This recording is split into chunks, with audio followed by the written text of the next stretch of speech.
Saudi அரேபியால ஈதுக்கு வந்து எங்களுக்கு வந்து 5 நாள் லீவ் கொடுத்தாங்க. நாங்கள் வந்து அபகா போகலாம் இல்லை கோவா போகலாம் தம்மா போகலாம் அப்படின்னு சொல்லி பெரிய பிளான் மேப்பே போட்டு வச்சிருந்தோம். பட் ஆனால் எங்கள் கம்பெனிலேருந்து எங்களுக்கு வந்து சேலரி வரல, அதனால் யார்ட்டையும் அமௌண்ட் எடுத்து போட 2 நாளாக காலையில் 3:30 எல்லாத்தையும் எழுப்பி 4:00 போய் கிரிக்கெட் எல்லாத்தையும் 8 மணி தான் வந்தோம். எல்லாம் செம்ம டயர்டில் வந்து தூங்கிட்டாங்க. ஸோ உங்களுக்கு எதனா ஒரு ஸ்பெஷல் எதனா டிஷ்ஷஸ் செய்யலாம் அப்படின்னு சொல்லிட்டு நானும் செட் ஆகும். அவங்க தூங்கி எழுதுறதுக்கு முன்னாடி பஜ்ஜி சுட்டு தரலாம் ஸ்நாக்ஸ்க்கு அப்படின்னு சொல்லி ரெடி பண்ணிட்டோம். மிளகா பஜ்ஜி, கத்திரிக்காய் பஜ்ஜி, அப்புறம் ஆனியன் பஜ்ஜி கட் பண்ணி வச்சுருக்கோம். அதுக்கு சேலட்டு நெக்ஸ்ட் டைம் மரண பஜ்ஜி போட போகிறோம்.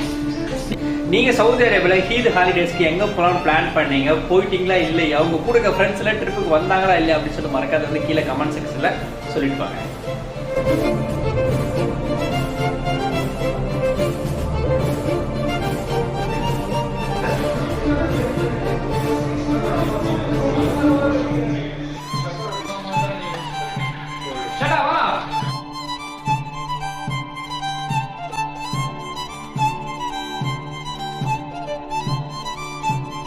புல்லு போட்டது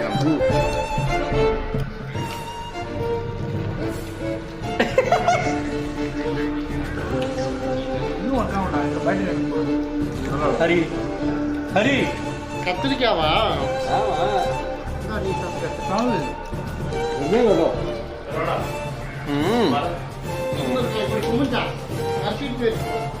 ഇനി ഇതുപോലത്തെ ഭക്ഷണ സാധനങ്ങൾ ഉണ്ടാക്കി വിളിച്ച്